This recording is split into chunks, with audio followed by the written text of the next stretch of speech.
कहीं एक खूबसूरत पहाड़ी गांव में जहां ऊंचे पहाड़ आसमान से बातें करते थे, एक गरीब मगर नेक दिल लड़की इलियाना अपनी बीमार दादी के साथ रहती थी। इसके माँ बाप बचपन में ही वफात पा गए थे और अब दादी ही इसका सहारा थी। इलियाना रोज सुबह सवेरे उठकर अपने हाथों से नरम और गरम खुशबूदार रोटियां बनाती और बाजार में बेचने चली जाती। इसकी रोटियां सबको बहुत पसंद थी क्योंकि वो सिर्फ आटे और पानी से नहीं बल्कि मोहब्बत और एक खास खुफिया नुस्खे से बनाती थी जो दादी ने इसे सिखाया था।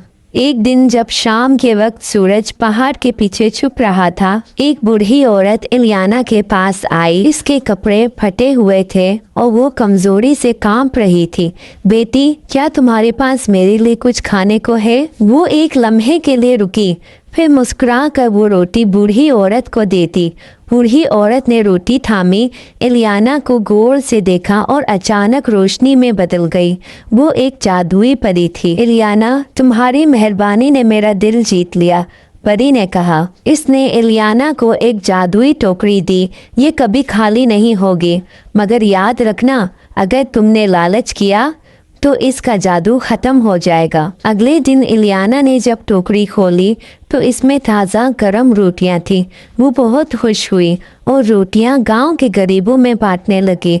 सब लोग इसे दुआएं देने लगे। जब बादशाह को ये बात पता चली तो वो नाराज हो गया। वो खुदगर्ज और लालची इंसान था जो अपनी महंगी रोटियां बेचकर अमीर होना चाहता था। इसने इलियाना की जादुई टोकरी चुराने की कोशिश की, लेकिन इलियाना की एक बोलने वाली बिल्ली थी जो होशियार और वफादार थी। बिल्ली ने इलियाना के साथ मिलकर बादशाह का पीछा किया और इलियाना के साथ मिलकर टोकरी वापस लेने निकल पड़ी।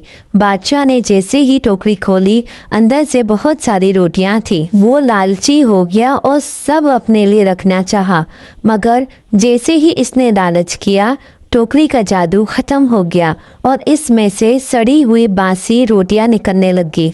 जादुई परी दोबारा जाहिर हुई और कहा, लालची इंसान, तुमने नेकी को खुदगर्जी में बदलने की कोशिश की, अब तुम्हें सजा मिलेगी। बादशाह की बकरी मट्टी बन गई और खुद बादशाह एक आम मजदूर बन गया। इलियाना ने अपनी टोकरी वापस ले ली और फिर सबको रोटियां बांटने लगी। अब गांव में कोई भी भूखा नहीं सोता। परी ने खुश होकर कहा, अब वक्त है कि तुम्हें तुम्हारी नेकी का इनाम दिया जाए। परी ने जादू किया और इलियाना की छोटी सी दुकान एक जादुई बेकरी में बदल गई जो आसमान पर तैरती थी। अब इलियाना की रोटियां आसमान से उतरकर हर भूखे के पास पहुंचती थी। लोग इसे रोटियां बांटने वाली परी कहने लगे और इसका नाम हमेशा के लिए याद रखा गया।